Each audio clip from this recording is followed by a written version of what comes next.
Hey guys, this is Page from View.com, and if you think about tablets, there's only one name that universally comes into mind: the iPad.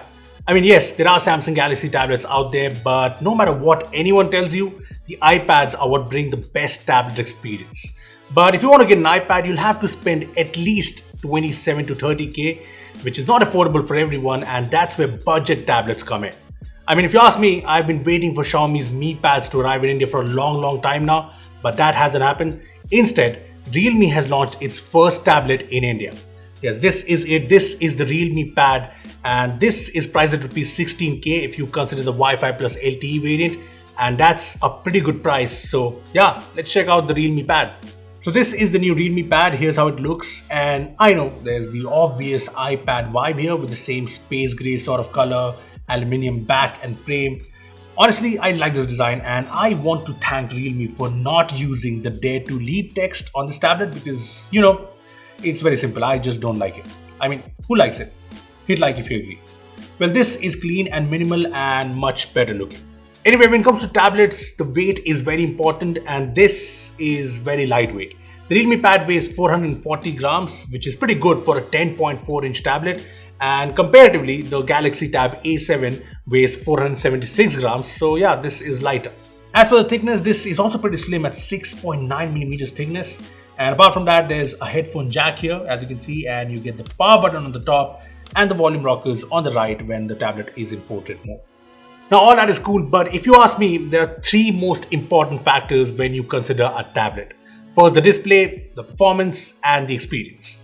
So starting off with the display of the Realme Pad, you can see the display specs here, but in my usage, I'll be clear, it's not the best LCD I've ever seen, but if you ask me, I think it's pretty decent for a tablet at this price. The colors look good, it's pretty vibrant, it's fairly sharp, and the brightness is a little low, but I did not feel it was a problem. But yeah, one thing to note is that the viewing angles are fairly average. The moment you look at this display from an angle, you can see the display sort of dimming, fading out. So yeah, that's something to note. Now that apart, I've been using the Realme Pad to watch a lot of Netflix, YouTube, Disney Plus, and the bigger screen is just great to watch movies and shows. If you're wondering, yes, the tablet has Wi-Fi N1 license, so there's no HD issues anywhere. Apart from that, the Realme Pad screen does get dirty quite easily with fingerprint smudges, as you can see. And one key thing here is that there's no Gorilla Glass. I mean, Realme has said that it's using some sort of display protection, and our Realme Pad does not have any major scratches so far, but there's no Gorilla Glass, so I'll suggest you to be a little more careful with it. So overall, I'd say the display is good for the price, and the good thing is it is also responsive.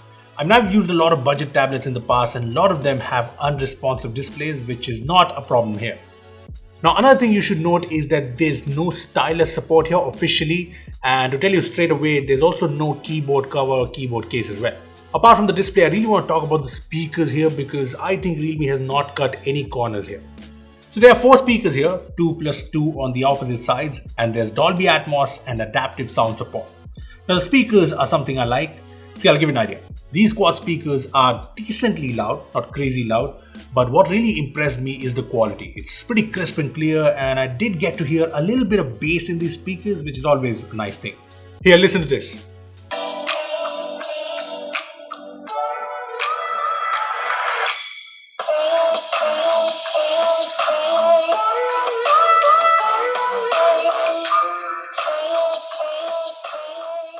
Now the next big factor in a tablet is performance. So here are the specs, and personally I would have liked a more powerful MediaTek chipset or a Snapdragon chipset because that would have made the Realme Pad an ultimate deal. Anyway, you guys pretty much know all about the G80 chipset on this tablet, so I'm not going to go into the details of the G80 chipset, but if you ask me about its performance on this tablet, I'd say so far it's been fairly smooth and good. See, the G80 chipset is not a high performance or gaming chipset as a lot of companies claim it to be, but for day-to-day usage, regular usage, it's fairly good. I mean, here's the Realme Pad in action, and if you notice me just doing random things in the UI, there's no lag or anything. In fact, in my usual day-to-day usage involving YouTube, Chrome, Netflix, etc., the Realme Pad has been fairly smooth and responsive, which is good because I'm generally very skeptical of the Helio G80. Now the tablet does start to struggle a bit if you really push it, but it's not like the performance is bad here. As for gaming, the G80 handles casual games pretty well, but I know you guys want to know about BGMI. Now, I did play some BGMI on the tablet, and the max graphics settings here are HD and high. But at HD and high, there are a few frame drops, so I switched to smooth and ultra, and the performance was much better. I mean, let me tell you this way. I did not enjoy playing BGMI on this tablet because I'm not used to the big size of this thing. But yeah, it's playable if you really want to. I mean, I'll still recommend this tablet only for casual games, and I think you should keep your BGMI expectations in check. But like I said, you can still play it. Okay, so the third big factor in tablets is the experience, and the experience on the Realme Pad is fairly plain and simple, which is a good thing or bad thing depending on what you want. So this comes with Realme UI for Pad on top of Android 11, but this UI is basically stock Android with a few changes here and there. First of all, there's no bloatware whatsoever, which is awesome. I mean, it's really good. As you can see, there's absolutely nothing, not even Facebook. These are the apps that the tablet comes with. You do get a few kids apps like YouTube Kids, and there's support for Google Kids Space, which is basically a whole separate launcher for a kids account, and it looks like this.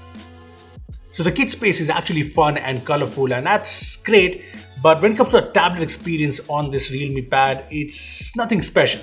See, the whole UI here is basically the phone UI expanded for the tablet. I mean, the split screen multitasking works better because it's a bigger screen, but I would have liked the gesture to quickly snap a full screen app to the side. Instead, you have to do it from the app switcher, which is not very seamless. Apart from that, you get the same navigation gestures for home, recents, and back. But weirdly, you cannot switch between apps quickly by swiping left or right. You have to open up the multitasking screen and switch apps from here. Now everything else is pretty simple too. This is the home screen, and the launcher here is stock Android AOSP launcher, not even Realme UI's launcher, so not a lot of options present. The notification shade is the same and that works, but even the settings app, where I expected a dual pane UI, looks the same as it does on a phone. So overall, it's a pretty simple UI, and some apps do change the UI based on the bigger screen. For example, Chrome looks like the desktop version of Chrome, and it's better to use on the bigger screen, but most apps look like their phone versions expanded. Now apart from all of this, a lot of people are looking at tablets for video calls. Well, the Realme Pad has an 8-megapixel 108-degree wide camera on the front, and although it's not the best camera quality-wise, but for video calls, it does the job. It looks fairly crisp and nice, and when it comes to microphones, there are dual mics here, and here's how they sound. Hey guys, this right here is a video from the Realme Pad's front camera, and I'm just testing out the mic, but I think the video quality is fine, although the exposure changing is a bit weird. As for the mic quality, I think the sound is pretty crisp and clear, although there is a bit of noise coming in. So let me know what you think of the dual mics in the Realme Pad in the comments down below. There's also a single lonely camera on the back, an 8-megapixel camera, which again is just a pretty average camera that won't be good enough for you when it comes to photos, but it's fine because not many people take photos from the tablets.